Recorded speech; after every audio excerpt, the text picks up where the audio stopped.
Okay, okay. Game. 1, 2, 3. So ito na mga sir, yung tatlong bag ng Immortal na pwede nyong mag-get kay Papa Josh. So syempre, salamat muna sa Duro Tires and sa Sublimed Sportwear Apparel, yung mga brand na sumusuporta kay Papa Josh. Syempre, hindi tayo makapagtuloy ng ganito kung wala sila. Shoutout and salamat din sa Teka Modes, especially kay Tima.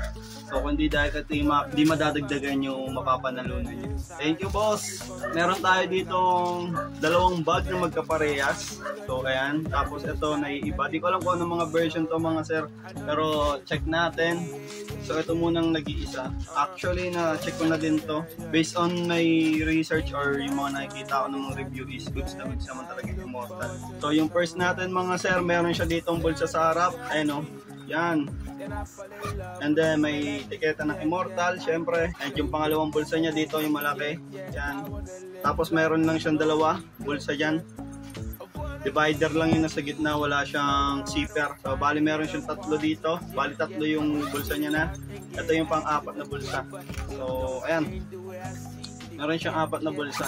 And sa lock naman niya mga boss, goods na goods naman yan. Ganun ang ginagamit sa mga belt. So ito yung una natin mga boss. Tapos yung pangalawa naman, ito mga sir, ito medyo madaming bulsa to eh. Same lang ulit siya ng panlock. And ayan, may tiketa. Tapos ito meron siya ditong lock din. Dito ako na-amaze, di ko alam kung para saan to kasi meron siyang bulsa dito. Tapos may garter. Siguro tubig pwede. So sure. Tapos meron siya ditong zipper bukasan. So ayan. Isang bulsa, pangalawa, balik dalawa yung bulsa niya. Tapos dito sa loob marami-rami itong bulsa eh. Ayun o, isa. Divider. Dalawa. Tapos meron pa siyang zipper, pangatlo. So bali panlimang bulsa niya na yun. Ito yung pang-anim niyang bulsa sa likod.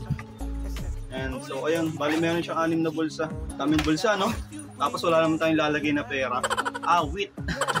So ayun mga sir, bali tatlo yung pwedeng ma-get nito kay Papa Josh. Syempre tig-iisa. So ano bang dapat natin gawin para ma-get natin to mga bag na to? So syempre kailangan suportahan natin unang-una yung mga brand na sumusuporta kay Papa Josh. So yung Duro Tires, and yung pangalawa is yung Sublimed Sportwear Apparel. Syempre, dapat nakasuporta kayo sa page ni Papa Josh. Pero I think nanonood naman kayo sa akin. So hindi nyo naman siguro ito mapapanood kung hindi kayo nakasuporta. So ayun, dapat nakasuporta kayo. And yung last is kailangan mag-comment and share kayo sa magiging video na to. Bakit? Ayun yung magiging way natin. Hahanap tayo doon or gagamit tayo ng comment picker. Basta sino yung mananalo na yun.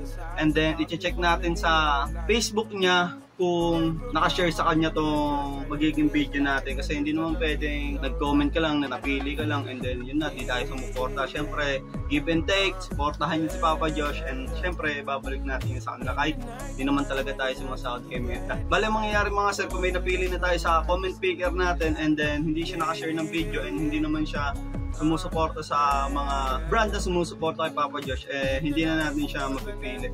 And hanap tayo ng panibago para naman, syempre, magkaroon ng chance yung mga totoong sumusuporta sa page natin and sa mga video na ginagawa natin. So yun lang mga sir, good luck.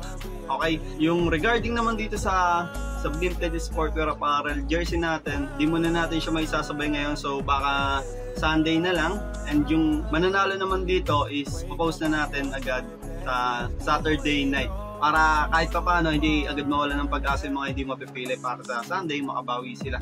So yun lang mga sir, supportan natin sa Sublimed Sportwear Apparel, Duro Tires, at syempre si Papa Josh. So good luck, peace!